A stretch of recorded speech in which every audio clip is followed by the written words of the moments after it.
Le sujet de ma présentation, c'est sur le projet des ateliers de savoir partagé 2.0. Et le titre, c'est « Ses acteurs et ses finalités ».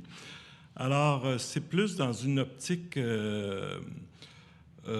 compréhensive. C'est un questionnement que, en même temps, je vous pose c'est quoi les ateliers de savoir partagé, mais en même temps, il y a comme un questionnement que j'amène à l'ensemble de l'auditoire, mais que moi, j'ouvre, autrement dit, sur l'interprétation. Comment le comprendre? C'est comme vous allez le voir, là, il y a des chercheurs là-dedans, il y a des praticiens, il y a des étudiants.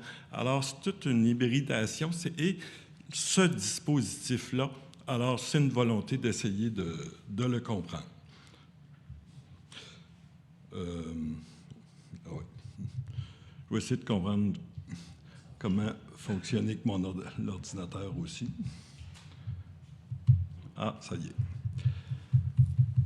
Regardez, en gros, 3 temps.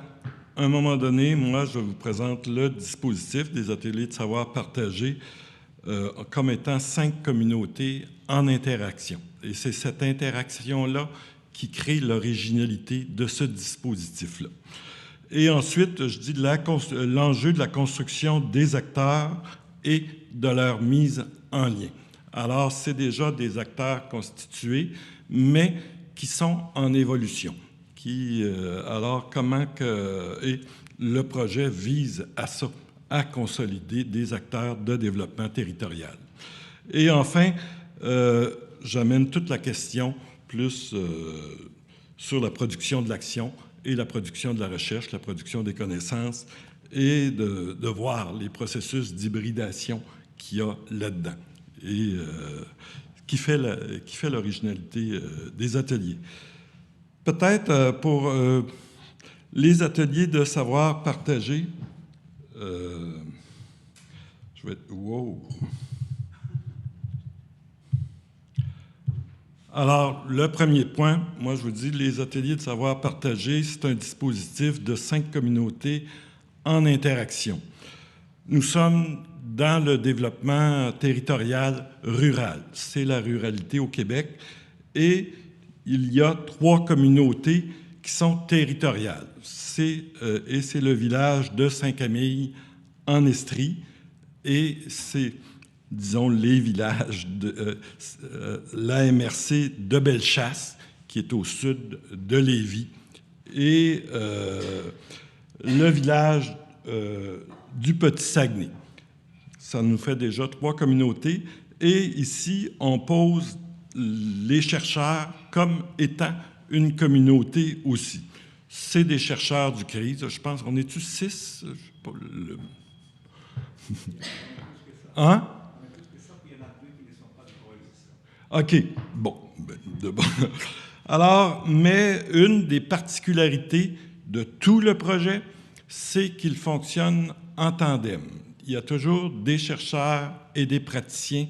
C'est toujours cet effet de co-construction est toujours recherché à tous les niveaux, tant pour l'élaboration des actions que l'élaboration de recherche et même de définition même de ce que nous sommes. Je dirais que la définition des ateliers de savoir partagé est elle-même un enjeu porteur de créativité. Alors, et je vous amène aussi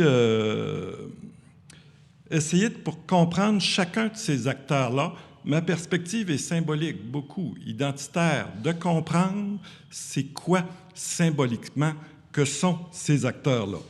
Les chercheurs du CRISE sont, en tout cas, il y a une majorité du CRISE, et toute la question de l'innovation sociale, de la justice sociale et de la justice environnementale, ces chercheurs-là sont porteurs de ces valeurs-là.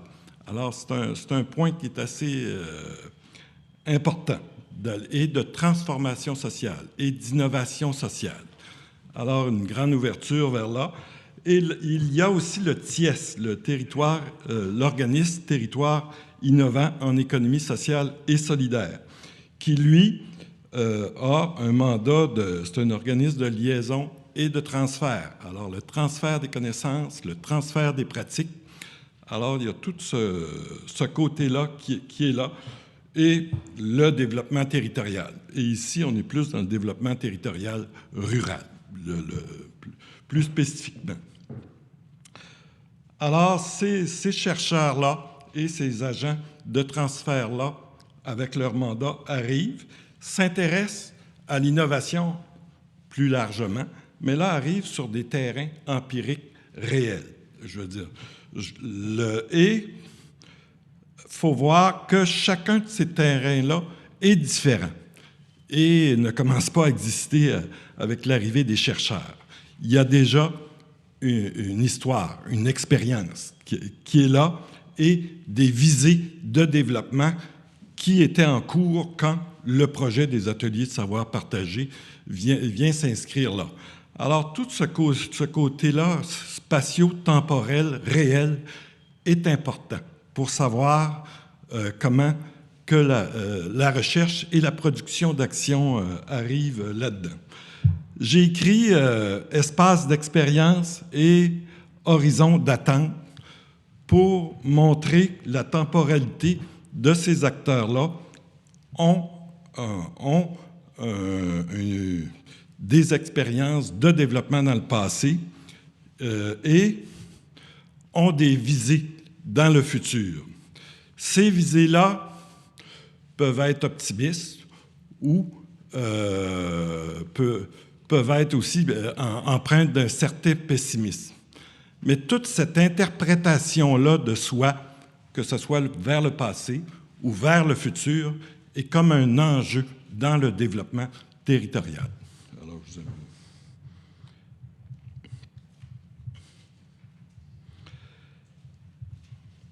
Et un autre petit schéma. Chacune de ces communautés-là, territoriales, était dans son...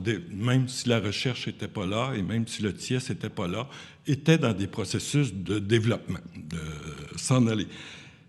Et continue à être dans des processus de développement, mais là, avec les ateliers de savoir partagé, elle s'insère dans un dispositif. Elles sont mises en lien, entre autres numériques, fortement avec deux autres communautés avec lesquelles elles n'étaient pas en lien avant. Chacune de ces communautés-là dans le projet ont été choisies parce que on en faisait une lecture de communautés dynamiques, innovantes, avec les problèmes de la ruralité, mais porteuses d'un potentiel d'innovation et de transformation sociale. Et vu que les chercheurs s'intéressent à l'innovation sociale, alors cette alliance-là, avec des terrains empiriques, devient intéressante pour les chercheurs.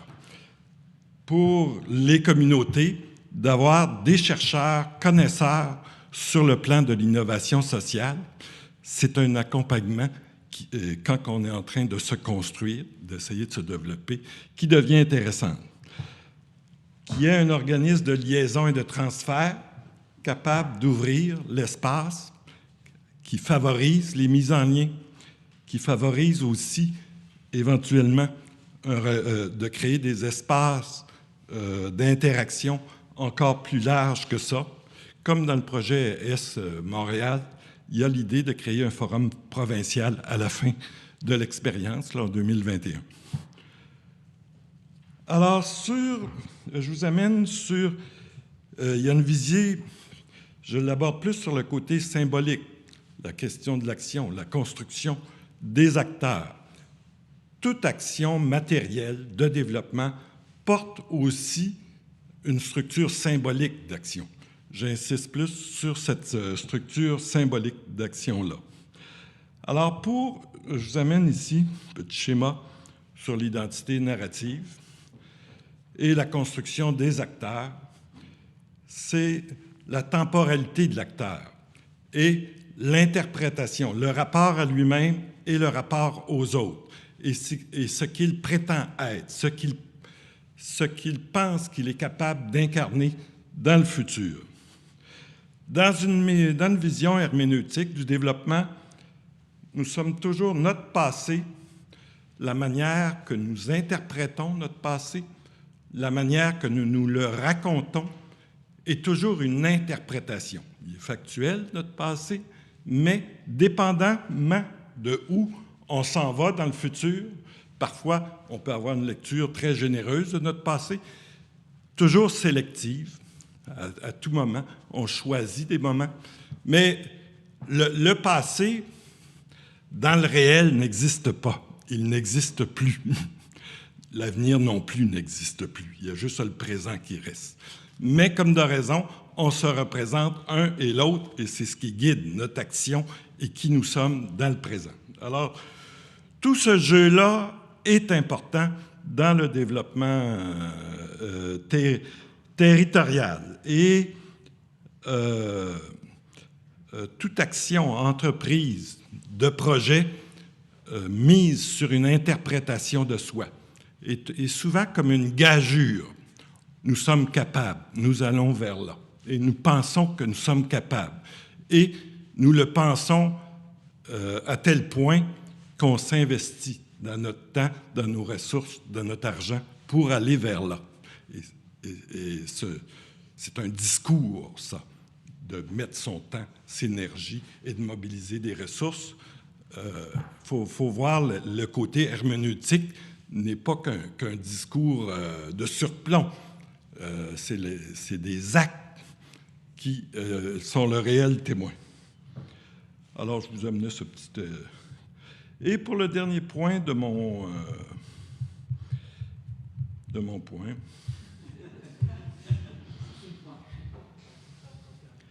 de mes trois, de mon exposé, 4 minutes, si je peux réussir à bouger.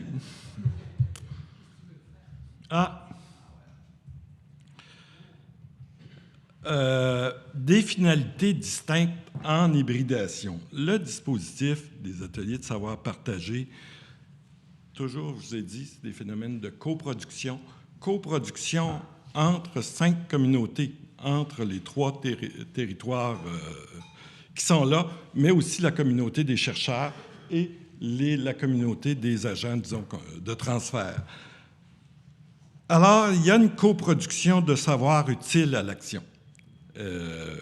En tout cas, il y a un langage. Les chercheurs sont réellement impliqués dans toute la mise en forme de ça. Est-ce que ce savoir-là, est-ce que cette volonté-là d'expliciter ces savoirs-là, de les écrire, de les mettre dûment en bonne forme, est-ce qu'on réussit à le faire? C'est une question. Mais idéalement, cet investissement-là, dans ces territoires-là, n'est pas que pour produire de l'intervention et des actions. Elle est aussi pour mieux comprendre le développement territorial, rural au Québec en ce moment, quels sont ses enjeux, quelles sont les pistes de solutions. Alors, il y a un discours, il y a du sens à donner et de la connaissance à construire. Elle se fait en coproduction. Les praticiens sont toujours impliqués là-dedans. Dans chacun des villages, il y a des chantiers, des projets en action. Alors, il y a une coproduction d'intervention. Alors, les chercheurs sont impliqués dans la construction des chantiers. Et ils y retrouvent leur compte, et les gens du terrain aussi. Et là, j'ajoute, moi, coproduction d'acteurs collectifs, de construire les communautés comme devenant des acteurs habilités et à intervenir pour leur futur, des sujets acteurs, est un enjeu en soi. Et la mise en liaison, la participation citoyenne, inclusive, tout ça, est un enjeu pour ces communautés-là. Coproduction de formation, parce que il y a des étudiants en formation dans le programme et on est des professeurs. Dans nos cours, ces exemples-là sont amenés.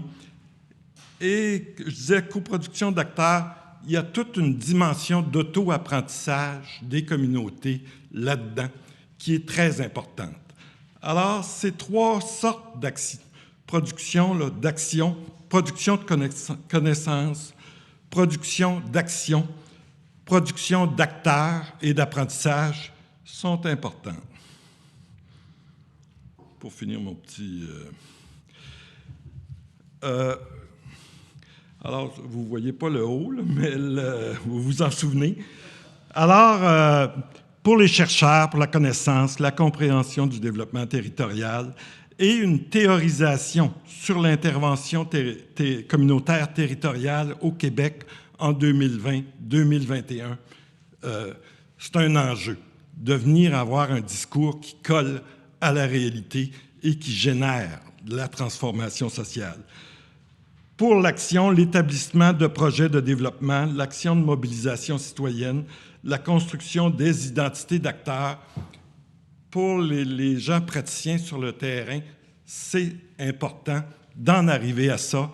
Et praticiens, chercheurs, l'expérimentation devient importante là-dedans.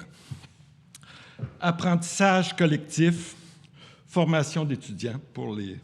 Et pour terminer, il reste une minute. Ouais. Je prends le concept d'espace communicationnel, de Habermas, d'espace public, aussi de Nancy Fraser, qui va beaucoup amener de sous-espaces publics. On peut voir les ateliers de savoir partagé comme la libération d'espace communicationnel pour arriver à une intercompréhension, c'est-à-dire à une compréhension négociée de c'est quoi en ce moment le développement rural au Québec, c'est quoi ses enjeux, c'est quoi ses alliés et qu'est-ce qui est possible de faire. Et là, c'est à ce niveau-là, les ateliers de savoir partagé avec ces trois communautés-là, mais au final, c'est un forum provincial.